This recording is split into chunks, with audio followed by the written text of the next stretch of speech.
আমার খুব ব্যথা লাগছে। আমি কেঁদে কেঁদে বললাম। তখন নিহাই শান্তভাবে আমাকে সান্ত্বনা দিতে লাগল। সে বলল, প্রথম প্রথম একটু ব্যথা লাগবেই, তবে এটা নিয়ে ভয় পাবি না। ধীরে ধীরেও সব ঠিক হয়ে যাবে।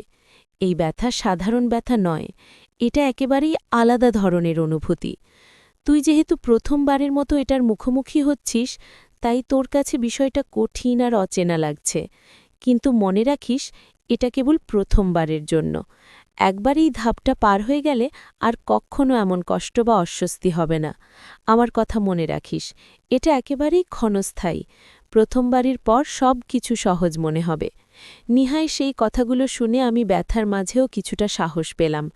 তার আশ্বাসে মনে হল, সত্যি হয়তো কষ্টটা অল্প সময়ের জন্যই।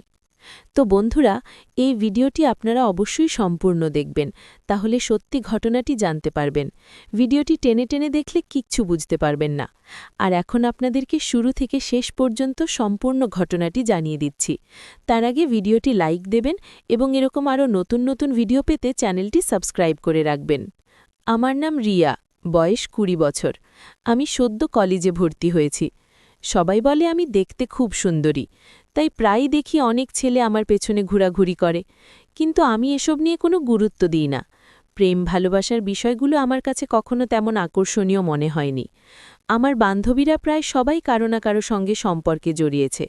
তারা আমাকেও প্রায়ই বলে, রিয়া, একদিন সময় হলে তুইও প্রেমে পড়বি, তখন আমাদের কথাই মনে পড়বে। তাদের কথা শুনে আমি হেসে উড়িয়ে দিই, কারণ সত্যি এখনও এসব আমার ভালো লাগে না।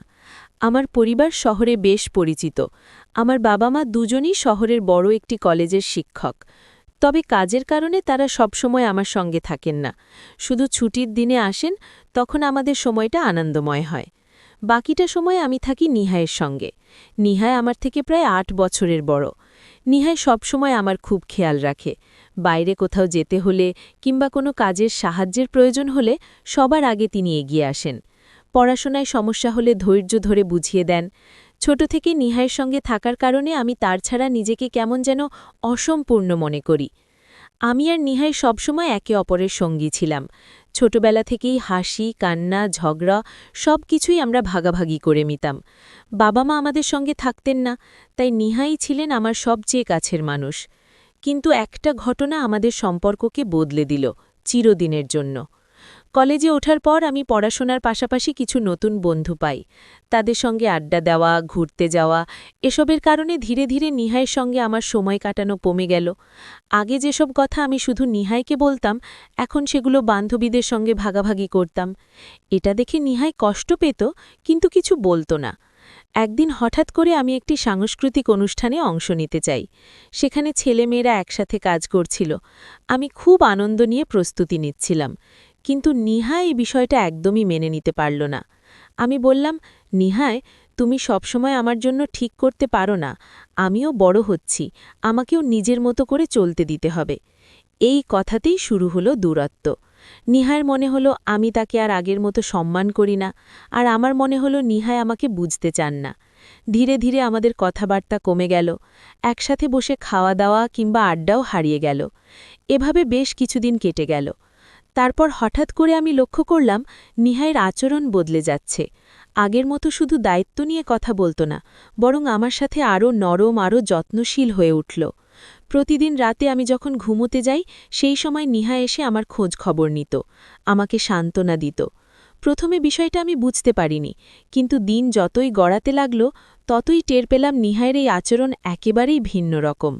তার কথা বলার ভঙ্গি, যত্ন নেওয়ার ধরন, সব কিছুতেই যেন একটা অচেনা মায়া ভর করেছে।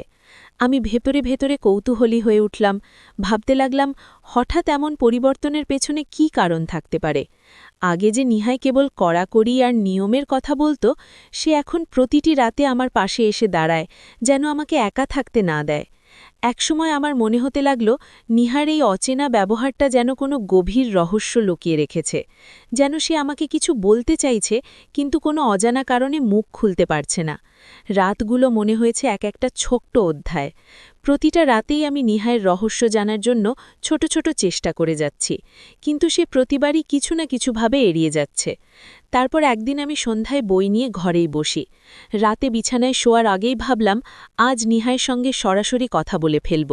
দুপুরে যতটা ঠান্ডা থেকেছি, রাতে ততটাই সাহস জুগছিল। রাতে যখন সবাই ঘুমোতে যায় আমি জিজ্ঞেস করলাম, তুমি কেন হঠাৎ এত বদলে গেলে, কি হয়েছে? নিহা একটু কণ্ঠ নামিয়ে মুচকি হেসে বলল, কিছু না, তুই বেশি ভাবছিস। তার চোখে একটু অস্বস্তির ছাপ দেখলাম, কিন্তু সে মুখ খুলল না। আমি যত চেষ্টা করলাম সে প্রতিবার উত্তরকে ছোট করে দিল। আমি বুঝলাম সে জানাতে চাইছে না। রাতে যখন ঘুমোতে যাই, ইচ্ছে করে চুপচাপ তার কাজের ঘরের দরজার কাছে চলে গেলাম। জানালার আলোতে দেখা যায় নিহাই মুঠোফোন হাতে বসে আছে, চোখে একটু ক্লান্তি, বারবার মুঠোফোন নামিয়ে ফেলে রাখছে। একবার সে হালকা করে একটি মেসেজ টাইপ করল, তারপর মুছে দিল। আমি মনে মনে আঁকড়ে ধরে বসে গেলাম। কি হচ্ছে তার জীবনে? আমার কাছে যেন সে কিছু লুকোতে চাইছে। দরজায় কাঁটার শব্দও শোনা যায়নি। সে বাইরে থেকে দরজা লক করে নিল কিনা জানি না। ফিরে যখন ঘরে আসলাম, আমি হঠাৎ দেখলাম টেবিলে একটা ছোট্ট কাগজ ভাঁজ করা আছে। কোনো নোট নয়, তবে কেবল অর্ধেক কালির দাগ। আমার কৌতূহল বেড়ে গেল। আমি এড়িয়ে যেতে চাইলেও ভেতরের চিন্তা আমাকে থামাতে দিল না। রাতে ঘুমানোর আগে আমি সরাসরি জিজ্ঞেস করলাম, নিহায়, তুমি কি আমাকে কিছু লুকোচ্ছ? সে দীর্ঘশ্বাস নিল। তারপর বলল, না, কিন্তু আমি চাই না তুই সেই চাপটা অনুভব করিস। তার চোখে এক অজানা দুঃখ দেখলাম। কিছু বলার আগেই সে মুখ বুজে নিল। তারপর এক রাতে আমি ঘুমের অতল গহ্বরে আচমকা জেগে দেখি নিহাই বিছানার পাশে টেবিলে বসে আছে। সে একা, চুপচাপ, হাতে এক কাপ চা। আমি থেমে দাঁড়ালাম। তার দিকে তাকিয়ে সে হঠাৎ বলল, তুই ঘুমা, কথা বড় ব্যাপার নয়। আমি তাকে ধৈর্য ধরে বলতে বললাম, নিহায়, আমি যদি তোমাকে ভালোবাসি সেই কারণেই তো জানার চেষ্টা করছি। সে চুপ করে রইল। তারপর অচেনা এক কণ্ঠে বলল, আমার জন্য ভালো, তাই তোর সাথে এমন আচরণ। সেই কথাই আমাকে আরও বিভ্রান্ত করল। তার ভালোর ব্যাখ্যা কি যা আমাকে এড়িয়ে রাখবে? তারপর আমি লক্ষ্য করলাম নিহাই প্রতিদিনই আমার সঙ্গে শুতে চাইত, আর সবসময় বাঁ পাশেই ঘুমাতে জোর করত। কেন সে শুধু বাঁ পাশেই থাকতে চাইত, সেটা আমার কাছে রহস্যই রয়ে গেল। শুধু তাই নয়, রাতে শোবার আগে সে বারবার বলতো, সব লাইট বন্ধ করে দাও, এমনকি জিরো বাল্বও পর্যন্ত নিভিয়ে পুরো ঘরকে অন্ধকার করে দিত। আমি ভাবতে লাগলাম, আলো অন্ধকারের এই খেলা আর তার বাঁ পাশে ঘুমানোর জেদ, এর পেছনে আসল রহস্যটা কি? আমি ভেতরে ভেতরে আতঙ্ক আর কৌতূহলের মধ্যে পড়ে গেলাম। অন্ধকার ঘরে নিহায়ের এই আচরণের পেছনে কি আছে সেটা বুঝতে পারছিলাম না। মনে হচ্ছিল সে ইচ্ছে করেই কিছু একটা আমার চোখের আড়ালে রাখতে চাইছে। আমি আর কিছু না করে বসে থাকতে পারলাম না। এক রাত কৌতূহল যে হার মানিয়ে জাগার সিদ্ধান্ত নিলাম। ঘরটি সম্পূর্ণ অন্ধকার, শুধু চাঁদের হালকা আলো ভেতরে পড়ছিল। দেখি নিহাই ধীরে ধীরে বালিশ ঠিক করছে। তারপর আমার পাশে বসে খানিকটা স্থির হয়ে থাকল। সে যেন ভাবছিল আমি ঘুমোচ্ছি নাকি দেখছি। হঠাৎ তার চোখে এক অদ্ভুত ভাব দেখলাম, কোনো সুখ বা রাগ নয়। নিহায় তারপর আমাকে বলল, তোর সঙ্গে আমি অনেকদিন ধরে একটি কথা শেয়ার করতে চাই, কিন্তু এখনো বলতে পারিনি। বহুবার চেষ্টা করেছি, কিন্তু সবসময় থেমে গেছি। শুনিস, আমি তোর উপর জোর করব না, কোনো জবরদস্তি করব না, সব কিছু তোর ইচ্ছে মতো হবে। যদি তুই নিজের ইচ্ছায় রাজি থাকিস তাহলে ঠিক আছে, আর না থাকলে তুই নিশ্চিন্তে অস্বীকার করতে পারিস। এই কথাগুলি কিন্তু তুই কাউকে বলবি না। আমি তোর মামা, ঠিক আছি, কিন্তু এতদিন ধরে আমি যা অনুভব করেছি সেটার কথা বলতে পারিনি। এবার বলার সাহস হলো কেবল তোর কাছে। আমি অবাক হয়ে তার দিকে তাকিয়ে রইলাম। তার চোখে এক অদ্ভুত মিশ্র অনুভূতি, ভয়, লজ্জা সবই ছিল সেই মুহূর্তে।